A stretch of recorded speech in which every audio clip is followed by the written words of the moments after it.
नौकरी लगना कोई टफ नहीं है। नौकरी कोई लाग सके, काम को चंदू भी लाग सके नौकरी, क्योंकि नौकरी खातर कुछ नया नहीं करना, सिर्फ पढ़ना है।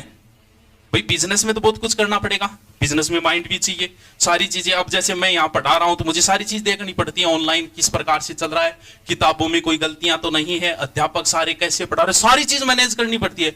जबकि नौकरी लगने के लिए क्या करना है, 4 किताबड़ी लेनी है, रट्टा मारना है, भी कुछ नया थोड़ी करना है आपको।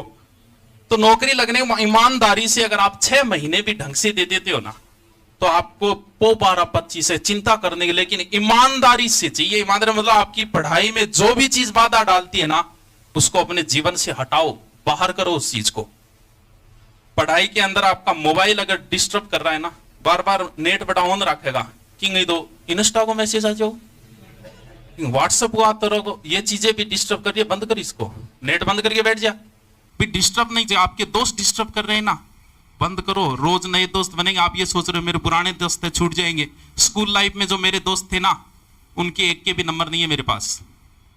जैसे ही कॉलेज में आए फिर नए दोस्त हो गए, जैसे ही आप ट्रेनिंग में जाओगे फिर नए दोस्त हो जाएंगे, और यहां आए हो फिर नए दोस्त हो जाएंगे, और जब नौकरी पे जाओगे फिर नए दोस्त हो जाएंगे। यानी पुराने वाले छूटते जाएंगे, नए आते जाएंगे। तो कई वह भी दोस्तों बात नहीं करा, दोस्त कहेगा वो आजकल तो घमंडी हो। हाँ भाई हो गयो घमंडी।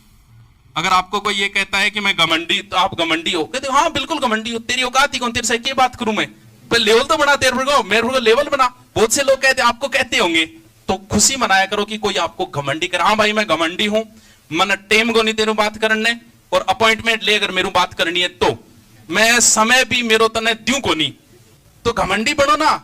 राजा हर किसी से बात थोड़ी करेगा यार, हर कहीं बैठ के चाय थोड़ी पिएगा, अपने आप को राजा की सी फीलिंग रखा करो। अरे गरे के साथ बैठ जाते हो, बेटे मटर गश्ती करने लगे, बिना मतलब की बातें, ये जितनी भी चीजें हैं उन सब को हटाओ। किताबें तुम्हें पढ़नी है, नोट्स तुम्हें बनाने हैं, हम सिर्फ एक निर्देश दे देंगे, उस चीज को आसान कर देंगे, बस इतना सा फर्क है। बाकी पढ़ना तुम्हें है, रटना तुम्हें। जो चीज नहीं समझ में आनी, लोग मैथ का सवाल रट दिया, किसी की बात करो तो। एसएससी सीजीएल में पहली एक किताब है आर.एस. अग्रवाल, बहुत फेमस किताब है मैथ के लिए, तो सगड़ान बेरो का ये किताब ही आवे एसएससी सीजीएल के अंदर।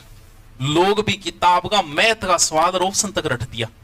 रट्टू पीर बड़ा खतरनाक है, कई रट्टू पीर दान की समझ कोने आते भी चीज ने रट दो, समस्या समाधान, समस्या खत्म। हर चीज रटनी है, सिर्फ रीजनिंग मैथ को छोड़ के, बाकी मारनो रट्टो है। कद्दी मार लियो, देखो हल्दी काटी गई तो 1576 है, इम समझनारी की बात है, बताओ जी क्या समझेंगे माजिया, समझे तो भी आती रट्टो मारना पड़ेगा, बस मारना तो रट्टो। किसी चीज को अगर आप बार बार सुनते हो ना, तो रटने की जरूरत नहीं है। कई बार कोई चीज मेरे भी याद नहीं रहे तो मैं भी रिकॉर्डिंग कर लियो, रिकॉर्डिंग करके उसको 10-15 बार सुन लेते ही ऑटोमेटिक याद हो जाती है, ध्यान देने की जरूरत नहीं है। आप तो बस वो रिकॉर्डिंग चालू रखो और 15-20 बार सुनने के बाद उस चीज को पढ़ो, आपको लगेगा कि याद हो गया। जैसे बहुत सारे गीत है, उनको याद, बहुत सारे गीत है जो आपने लगभग गीत याद कर रखा हो गया। कमर तेरी लेफ्ट राइट हले, लेफ्ट राइट हले। एक वो पहले आया था, वाई दिस कोलावेरी कोलावेरी कोलावेरी दी, ये आपने सुना है। जबकि थान बेरो कोलावेरी दी को केयर थो है, आज यातन गुल्फी खुआ दी और तो है, लेकिन आपने इस चीज को रटा था तो इस शब्द को भी आपके याद हो गया। सुनी हुई चीज कई टाबरान आदत वे बोल बोल के पढ़े, वो भी गलत नहीं है। अगर आप एकांत में हो तो बोकड़ो मार मार के पढ़ो। क्यों? क्योंकि जिस चीज को हम बोलते हैं वो हमारे कानों में सुनाई देती है, और सुनी हुई चीज बहुत सारा हनुमान चालीसा याद है, बहुत लंबो है हनुमान चालीसा, लेकिन बहुत से लोगों को याद है। क्या उन्होंने रटा था? क्या उन्होंने उस चीज को बार बार सुना था? सुनी हुई चीज भी बार बार, अगर आप किसी चीज को, तो झकी चीज था समझ में नहीं आ रही, करके रिकॉर्डिंग लगाए कान में, सोती टाइम लगाए सो जो 3 या 4 पर सुन लिया बिना आप ही याद हो।